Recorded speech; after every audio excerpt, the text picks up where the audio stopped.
Assalamualaikum warahmatullahi wabarakatuh. Gimana kabarnya Bapak Ibu? Semoga kita semua dalam keadaan sehat. Pada sesi ini kita akan membahas tentang prosedur pelaksanaan PKG. Kompetensi dasar dari materi ini adalah memahami perangkat PKG, memahami metode dan mekanisme pelaksanaan PKG, kemudian menerapkan prosedur pelaksanaan PKG. Pada materi ini lebih banyak pada praktek bagaimana menjadi seorang guru yang dipercayakan untuk penilaian kinerja. Pada materi sebelumnya, kita sudah membahas tentang keterkaitan antara PKG dan PKB. Secara garis besar, Bapak Ibu lihat pada kerangka ini, pada awal tahun, yaitu sekitar bulan Januari, guru yang dinilai melakukan evaluasi diri atau disebut dengan EDG terhadap kompetensi berupa deskripsi pada setiap indikator kinerja. Kemudian guru melaksanakan penilaian kinerja guru formatif, sehingga nanti dari dua hal ini akan dihasilkan profil kinerja guru. Berdasarkan profil kinerja guru, guru dan koordinator PKB membuat rencana PKB tahunan. Rencana ini fokus kepada PKB guru yang diutamakan pada kompetensi yang kurang atau di bawah standar.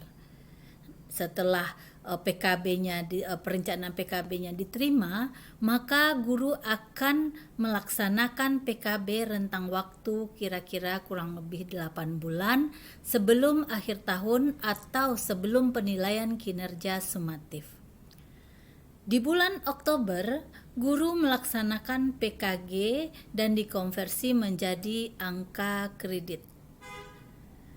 Jika nilai PKG-nya masih rendah, maka dilakukan refleksi pelaksanaan PKB selama 8 bulan tersebut. Dan nilai PKG ini nanti sebagai dasar untuk pelaksanaan PKB tahun berikutnya. Jika tahun berikutnya dinilai PKB pada kompetensi yang masih kurang tadi juga tidak berpengaruh pada PKG, maka guru dikurangi jam mengajarnya supaya fokus dengan PKB. Nah, inilah gambaran keterkaitan PKG dan PKB. Nah, kalau Bapak Ibu lihat kemarin sudah memahami tentang proses PK guru. Untuk prosesnya kita sudah bahas di materi sebelumnya secara rinci, tapi pada kesempatan kali ini kita fokus pada materi bagaimana cara mengumpulkan data dari hasil pengamatan dan pemantauan, kemudian memberikan skor dan nilai, sehingga nanti Bapak Ibu dapat memperoleh nilai PKS itu dinilai kinerja yang terkait dengan pelaksanaan proses pembelajaran. Sedangkan kinerja dalam pelaksanaan proses bimbingan itu dilaksanakan pada guru bimbingan konseling, BK atau konselor. Yang ketiga itu kinerja yang terkait dengan pelaksanaan tugas tambahan yang relevan dengan fungsi sekolah atau madrasah. Jadi secara garis besar ada 3 subunsur atau aspek yang dinilai dalam penilaian kinerja guru. Dalam proses pembelajaran, dalam proses bimbingan, dan jika guru memiliki tugas tambahan maka dinilai pada tugas tambahannya. Kalau kita lihat dimensi tugas guru, PKG mengacu kepada 3 dimensi tugas utama guru yang kemudian diturunkan menjadi indikator kinerja yang masing-masingnya dapat nanti diukur. Kalau kita lihat dalam buku 2 edisi revisi, itu ada 14 kompetensi bagi guru mata pelajaran, 12 kompetensi untuk guru TIK, 15 kompetensi untuk guru PAUD, dan 14 kompetensi untuk guru pendidikan khusus. Ini biasanya di sekolah atau di madrasah inklusi. Kemudian ada 17 kompetensi kinerja bagi guru BK atau konselor. Nanti kita prakteknya akan fokus kepada guru yang 14 kompetensi, yaitu guru kelas atau guru mata pelajaran. Nah, kalau kita lihat di sini ranah penilaian kinerja guru kelas itu kan ada kompetensi profesional, pedagogik, sosial, dan kepribadian. Masing-masing kompetensi ini nanti akan diturunkan menjadi beberapa kompetensi, itu nanti yang totalnya 14 kompetensi. KG berupa angka kreditnya nanti. Untuk ini Bapak Ibu juga perlu paham tentang aspek yang dinilai berupa instrumen apa saja yang harus dipersiapkan.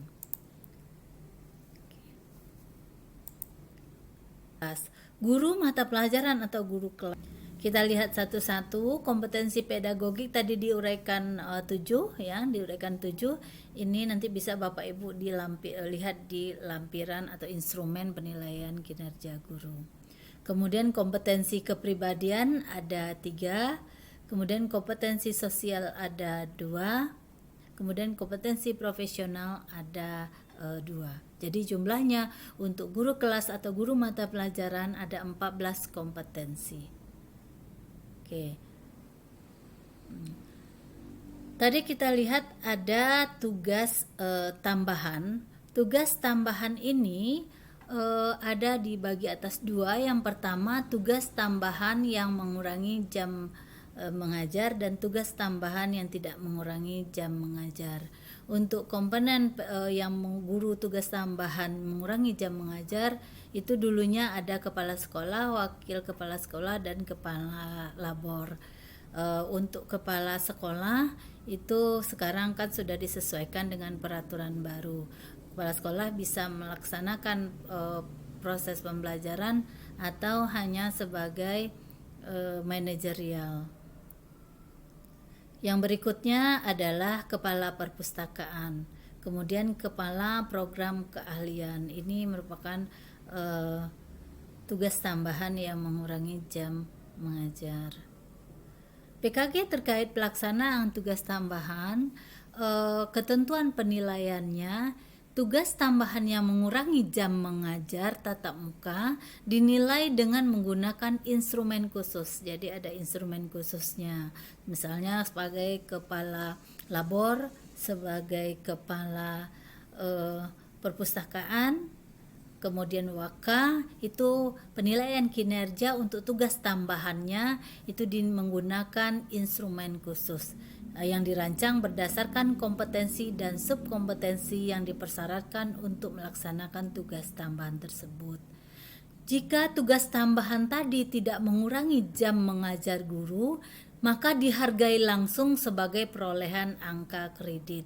Ya, misalnya tugas tambahan yang tidak mengurangi jam mengajar ini adalah sebagai pembina kegiatan ekstrakurikuler misalnya. Jadi tidak memiliki instrumen khusus tetapi dihargai langsung sebagai perolehan angka kredit yang persentasenya nanti tergantung dari durasi melaksanakan tugas tambahan tersebut. Kalau durasinya atau waktunya jangka waktunya lebih dari setahun atau setahun, maka persentasenya diambil 5% dari tugas pokok atau tugas penilaian kinerja guru. Sedangkan yang kurang dari 1 tahun itu nanti ditambahkan langsung perolehan angka kreditnya 2% dari angka kredit penilaian kinerja guru dari tugas utama guru tadi. Oke. PKG terkait pelaksanaan tugas tambahan tadi kita sudah membahas dikelompokkan menjadi 2, mengurangi jam mengajar tatap muka dan tugas tambahan yang tidak mengurangi jam tatap muka.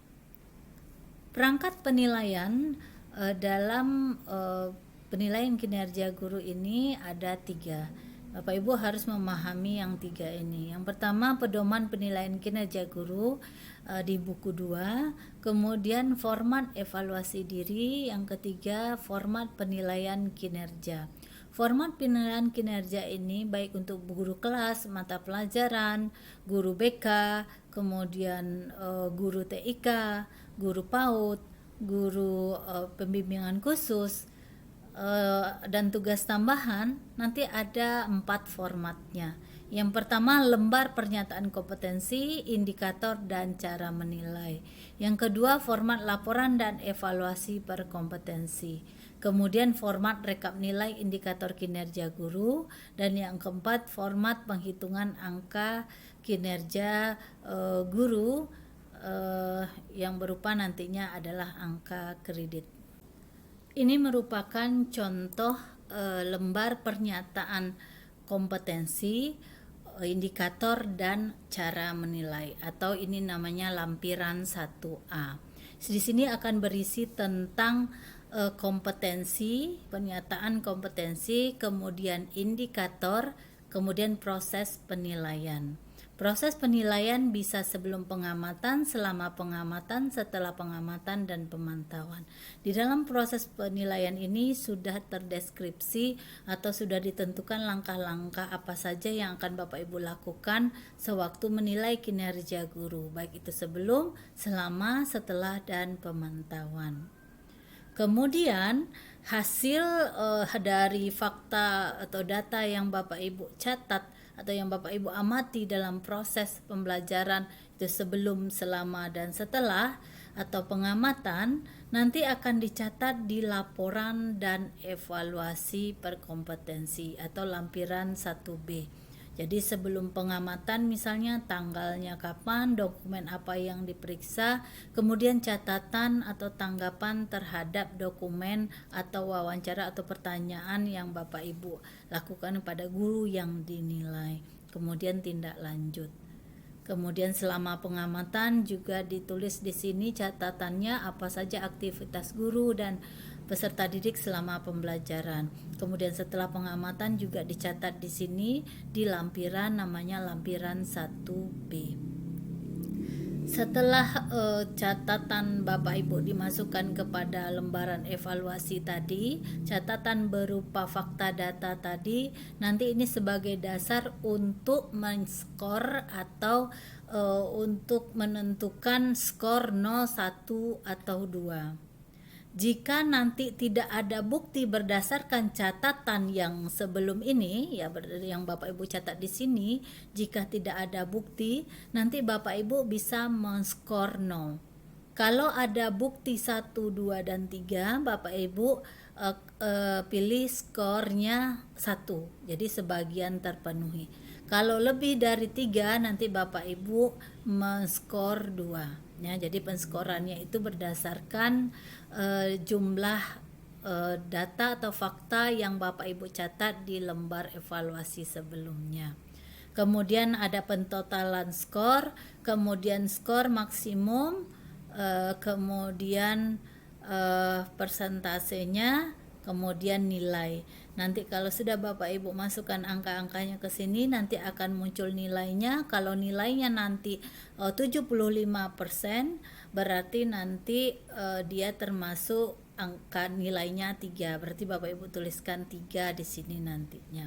Nah, inilah yang disebut dengan nilai PKG atau NPK, ya, NPK-nya per kompetensi. Ini baru untuk satu kompetensi. Kalau ada 14 kompetensi berarti nanti ada 14 nilai yang rentangnya 1 sampai 4. Nanti baru ditotalkan semuanya. Nah, jadi berdasarkan nilai penilaian kinerja atau NPK yang ditemukan rentangnya 1 sampai 4 tadilah yang dasarnya tadi untuk PKB. Kalau 1 dan 2 itu di bawah standar. Kalau 3 itu nilainya sesuai standar, kalau 4 itu nilainya di atas standar. Jadi fokus PKB nanti akan dilihat nilai dari masing-masing kompetensi tadi. Kalau nilainya 1, 2 itu diprioritaskan untuk peningkatan kompetensi di dalam pelaksanaan PKB. Oke. Jadi ini contoh penghitungannya ya, skor 1, 2, nanti Bapak Ibu dijumlahkan total skornya 1, 2, tambah 2, tambah 0, tambah 0 ya.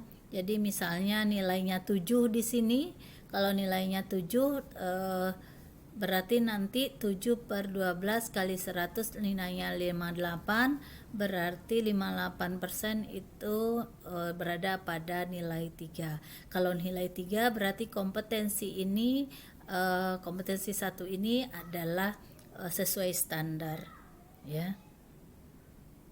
Oke. Ini format lampiran 1D.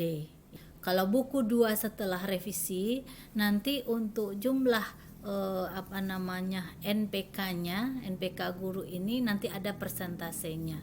Ini nanti persentasenya diambil hanya 70%. Sedangkan nilai yang 30% tadi adalah hasil wawancara dengan guru, teman sejawat, atau dengan wali murid, atau dengan peserta didik, ya. Ini kita lihat penilaian untuk kompetensi 1. Ini contoh catatan atau fakta-fakta yang bisa Bapak Ibu catat di sini selama proses pembelajaran. Aktivitas guru dan aktivitas peserta didik Bapak Ibu rekam di sini atau dicatat di sini di lampiran 1B, laporan evaluasi berkompetensi. Baik Bapak Ibu, itu bahasannya untuk materi prosedur PKG. Semoga ada manfaatnya. Wabillahi taufik wal hidayah. Assalamualaikum warahmatullahi wabarakatuh.